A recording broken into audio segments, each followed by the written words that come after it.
বাংলাদেশের মানুষ এক সাগর রক্তের বিনিময়ে জুলাই বিপ্লবের মধ্য দিয়ে যে নতুন বাংলাদেশের স্বপ্ন দেখেছিল, নির্বাচনে অনিয়ম, ম্যানিপুলেশন, নির্বাচন পরবর্তী সহিংসতা এবং নতুন করে রক্ত দিয়ে গড়া জুলাই সনদকে অস্বীকার করে নানান টকশো বুদ্ধিজীবীদের দিয়ে ন্যারেটিভ তৈরি করে সেটা অস্বীকার করার যে পায়তারা করা হচ্ছে, তার বিরুদ্ধে নতুন করে বাংলার মানুষ আবার ফুঁসে উঠেছে।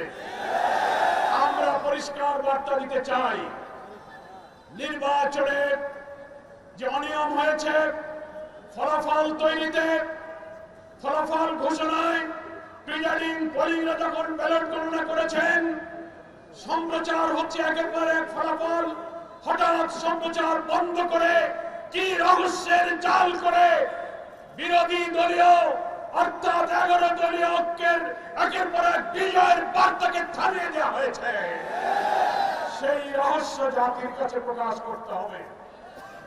যে সমস্ত আসনে অনিয়মের অভিযোগ নির্বাচন কমিশনে দাখিল করা হয়েছে, নির্বাচন কমিশনকে আমরা বলতে চাই, কোন তালবাহানা না করে অবিলম্বে সেগুলোর সুবিচার এবং নিষ্পত্তি করতে হবে।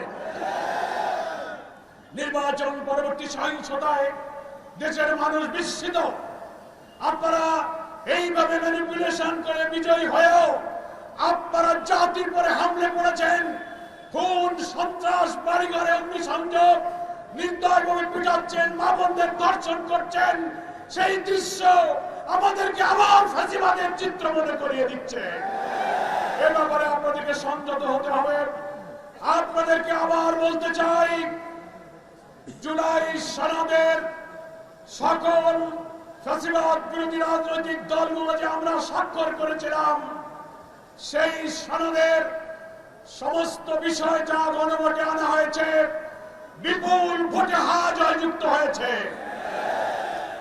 দুঃখের বিষয়, বাংলাদেশের অনেক ভোট কেন্দ্রে আমরা লক্ষ্য করেছি ধানের শীষের ভোট আর গণভোটে না ভোট সমান সংখ্যক এসেছে।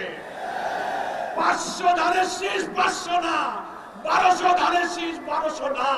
তাতে বোঝা যায় সিন্ডিকেট করে বিএনপি আভ্যন্তরীণ ভাবে গণভোটে না ভোটের পক্ষে তারা ক্যাম্পেইন করেছে।